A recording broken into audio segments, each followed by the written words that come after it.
the United States has intensified pressure on Cuba's communist leadership by imposing sanctions on Cuban President Miguel Díaz-Canel and several key government-linked entities. The move marks the latest escalation in Washington's long-running campaign against Havana and comes amid growing tensions between the two countries. According to the U.S. Treasury Department, sanctions have been imposed on President Miguel Díaz-Canel, along with 4 other individuals and 5 entities connected to the Cuban government. Among those targeted is Cuba's Ministry of the Revolutionary Armed Forces, one of the country's most powerful institutions.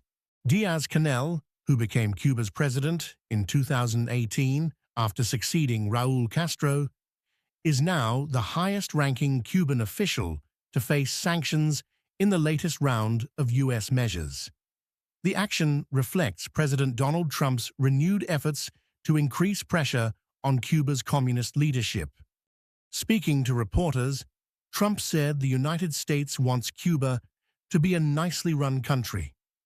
However, Cuban officials strongly rejected the move. Cuban Foreign Minister Bruno Rodriguez condemned the sanctions, calling them despicable and accusing Washington of interference in Cuba's internal affairs. Rodriguez argued that every attempt by the United States to create conflict between the two countries is ultimately destined to fail. The latest sanctions are part of a broader campaign led by the Trump administration.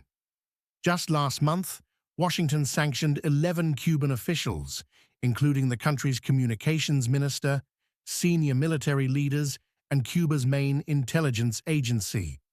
U.S. Secretary of State Marco Rubio said the sanctions are aimed at what he described as a network that finances and enables Cuba's subversive and radical operations.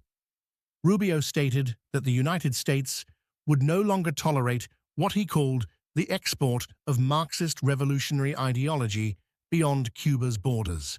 The new restrictions also target several organizations, including the Cuban Institute of Friendship with the Peoples, Amistur Cuba, and the Committees for the Defense of the Revolution.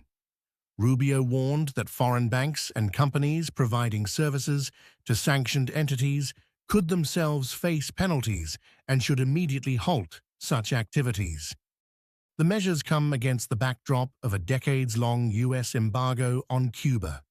In recent months, however, Washington has significantly increased pressure on the island nation.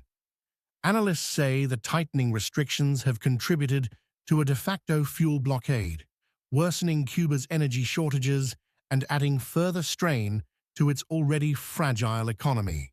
The Trump administration has also revived scrutiny of historical disputes. U.S. authorities recently charged former Cuban leader Raúl Castro with murder over his alleged role in the 1996 shoot-down of aircraft operated by a Cuban exile group. If you like this video, then like, share and subscribe to Mirror Now.